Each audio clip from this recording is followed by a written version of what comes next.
दोस्तों, क्या आप जानते हैं कि 70 से 80% लोग ऐसे हैं जो सोशल मीडिया का यूज करते समय फेसबुक, व्हाट्सअप, इंस्टाग्राम आदि चलाते समय अपनी प्राइवेसी को भूल जाते हैं। उन्हें अपनी सुरक्षा का कोई ख्याल नहीं रहता। आप भी उनमें से एक हो सकते हैं। लेकिन घबराइए नहीं, आज का ये वीडियो इसी टॉपिक पर आधारित है कि यदि आप सोशल मीडिया का यूज करते हैं, आप व्हाट्सअप चलाते हैं या फेसबुक चलाते हैं या आप इंस्टाग्राम चलाते हैं, जो कि आज के समय में आम है, तो आपको किन गलतियों को करने से बचना होगा ताकि आप अपने डेटा को सुरक्षित कर सके और किसी भी व्यक्ति के द्वारा आपको फ्रॉड का शिकार ना बनाया जाए, आपको ब्लैकमेल ना किया जाए। ये सारी कंडीशन है जो साइबर क्राइम को बढ़ा रही है। आपके साथ ऐसी कोई भी घटना ना हो, जानेंगे आज की इस वीडियो में। मेरा आपसे अनुरोध है कि यदि आप चैनल पर पहली बार आए हैं और इसी तरीके की नॉलेजेबल वीडियो पाना चाहते हैं, इसी तरीके की कानूनी जानकारी लेना चाहते हैं, तो आज ही हमारे यूट्यूब चैनल कानूनी बातें को सब्सक्राइब कर ले। हमारे चैनल के माध्यम से आपको लीगल एडवाइस दी जाती है। यदि आप किसी भी टॉपिक पर कोई भी परामर्श लेना चाहते हैं तो स्क्रीन पर दिए गए मोबाइल नंबर पर कॉन्टैक्ट कर सकते हैं। चलिए दोस्तों, बिना किसी देरी के वीडियो शुरू करते हैं। नमस्कार, मैं अश्मित कुमार आप सभी का हमारे यूट्यूब चैनल कानूनी बातें में स्वागत करता हूँ। दोस्तों, सोशल मीडिया का यूज करते समय हमें किन सावधानियों को बरतना चाहिए। आज का समय ऐसा है कि प्रत्येक व्यक्ति मोबाइल फ़ोन में लगा रहता है, चाहे वो नाबालिग बच्चा हो, चाहे वो बड़ा हो, चाहे वो मेजर हो, लेकिन प्रत्येक व्यक्ति मोबाइल फ़ोन का यूज करता है।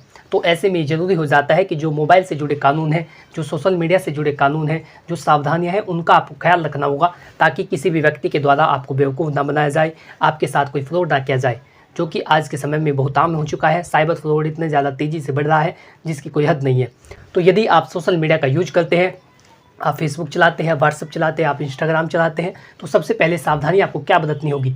देखिए, किसी गलती को करने से बेहतर है कि आप उस गलती को ना करें और उस गलती से जुड़ी जो सावधानियाँ है वो आपको पहले से पता हो। तो सबसे पहला आपको कार्य करना है प्राइवेसी सेटिंग को कस्टमाइज करना। अपनी जो प्राइवेसी सेटिंग है उसको कस्टमाइज करना सीखिए ताकि आपको पता हो कि जो आपकी सुरक्षा के लिए चीज़ें हैं वो किन किन लोगों तक जा रही है। जैसे आपको कोई फोटोग्राफ हो सकता है, आप कहीं पर ट्रैवल करते हैं तो उसकी आप फ़ोटो डालते हैं। इस बात का ध्यान रखिए कि जब भी आप किसी पोस्ट को, किसी फ़ोटो को, किसी वीडियो को अपलोड करते हैं तो इस बात का ध्यान रहे कि आपकी वीडियो को कौन दर्शक देख रहे हैं। क्या वे दर्शक तो नहीं देख रहे जिन्हें आप दिखाना नहीं चाहते, या केवल आपकी वीडियो को वो दर्शक तो नहीं देख रहे जो आपको जानते नहीं हैं। तो ऐसी कंडीशन के अंदर आपको ध्यान रखना है, अपनी जो प्राइवेसी है उसको कस्टमाइज़ करना है। जो भी आप फ़ोटो अपलोड करते हैं या कोई वीडियो डालते हैं या कोई पोस्ट डालते हैं तो उसका ध्यान रखिए कि उन्हें कौन व्यक्ति देख रहा है, उन पर नज़र बनाए रखिए ताकि आपको पता हो कि कोई अनजान व्यक्ति तो आपके डेटा को इकट्ठा नहीं कर रहा, वो आपकी सभी चीज़ों को लिख तो नहीं रहा कि आप आज कहाँ गए थे, आज आपने कहाँ पर ट्रैवल किया, आप किस होटल में रुके, आप किसके साथ गए थे। तो ये सारी चीज़ें जो फ्रॉड व्यक्ति होते हैं वो इन सभी चीज़ों को नोट करते हैं और जब उनके पास जानकारी इकट्ठा हो जाती है तब आपको फ्रॉड का शिकार बनाते हैं।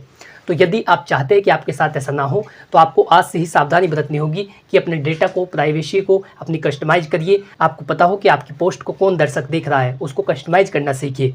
दूसरा कार्य आपको करना है एक स्ट्रॉन्ग पासवर्ड का यूज़। कई बार ऐसा होता है कि व्यक्ति ऐसा पासवर्ड बना देते हैं, या तो उनके नाम का होता है, उसके बाद 1-2 नंबर होते हैं। इसका जो फ्रॉड व्यक्ति होते हैं वो आसानी से अंदाज़ा लगा सकते हैं।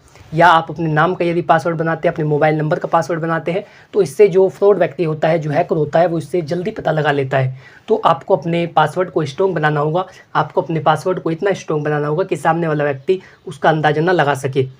ये भी आपको साइबर फ्रॉड से बचाने में मदद कर सकता है यदि आप अपनी आईडी का एक स्ट्रॉन्ग पासवर्ड बनाते हैं।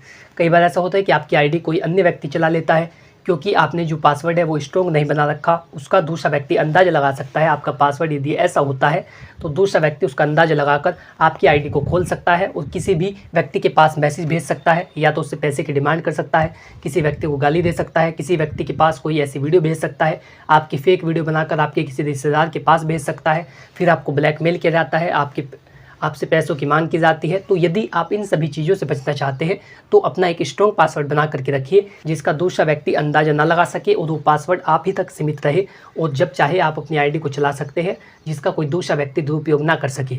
दूसरा कार्य आपको यही करना है। तीसरा काम आपको करना है लिंक से दूर रहे।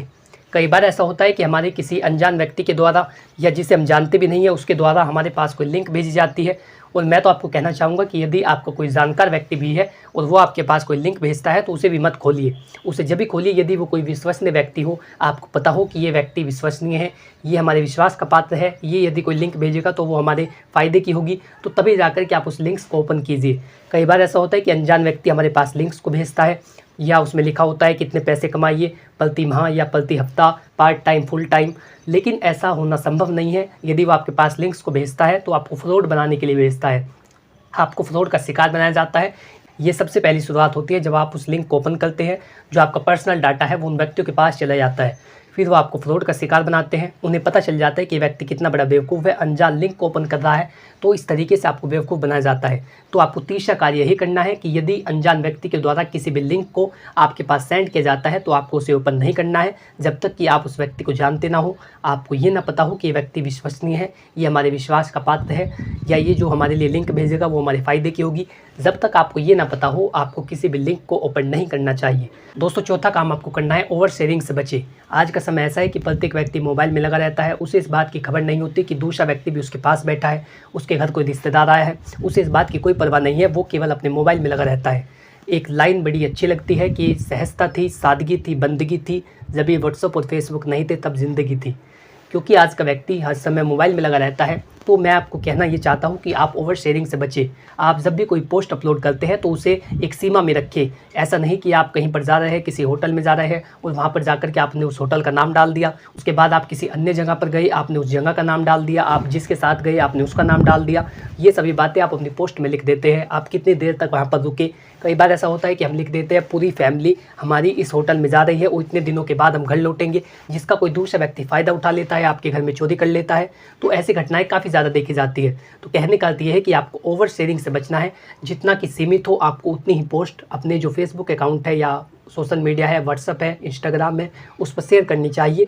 अन्यथा की स्थिति में जो बेवजह की बातें हैं वो आपको अपने सोशल मीडिया अकाउंट पर शेयर नहीं करनी चाहिए, जिससे कि दूसरा व्यक्ति इसका गलत फ़ायदा उठा सके और इसका दुरुपयोग कर सके, आपको ब्लैकमेल कर सके। ये सभी बातें मायने रखती हैं। पाँचवा और आखिरी कार्य आपको करना है, फेक न्यूज़ को शेयर करने से बचे। कई बार व्यक्ति ऐसा करता है कि उसके पास कोई न्यूज़ आती है और उसे बिना पढ़े दूसरे व्यक्ति के पास शेयर कर देता है। इससे ऐसा समझा जाएगा कि आपने उस न्यूज़ को पढ़ लिया है और आप उसे शेयर करने के पक्ष में हैं। आपने अपनी सहमति से उस न्यूज़ को शेयर किया है, आप उस न्यूज़ से सहमत है, भले ही वो न्यूज़ फेक हो। तो यदि आप किसी भी न्यूज़ को, किसी भी पोस्ट को दूसरे व्यक्ति के पास शेयर करते हैं तो उसका ध्यान रखिए कि वो सच्ची है या आपको लगता है कि न्यूज़ फेक है, तो उससे शेयर करने से बचिए। ऐसे में आप मुसीबत में पड़ सकते हैं और IT एक्ट 2000 के तहत आपके विरुद्ध कानूनी कार्रवाई की जा सकती है। तो ये सभी सावधानियां बरतकर आप अपने सोशल मीडिया अकाउंट को भी चला सकते हैं और अपने आप बच कर के भी रह सकते हैं, अपने डेटा को प्राइवेसी के तहत भी चला सकते हैं। आशा करता हूँ कि जानकारी आपको अच्छी लगी होगी। यदि आप इसी तरीके की जानकारी में रुचि रखते हैं तो आज ही हमारे यूट्यूब चैनल कानूनी बातें को सब्सक्राइब कर ले, ताकि इसी प्रकार की लीगल नॉलेज, कानूनी जानकारी, विधिक परामर्श और आपके अधिकार आप तक पहुँच सके।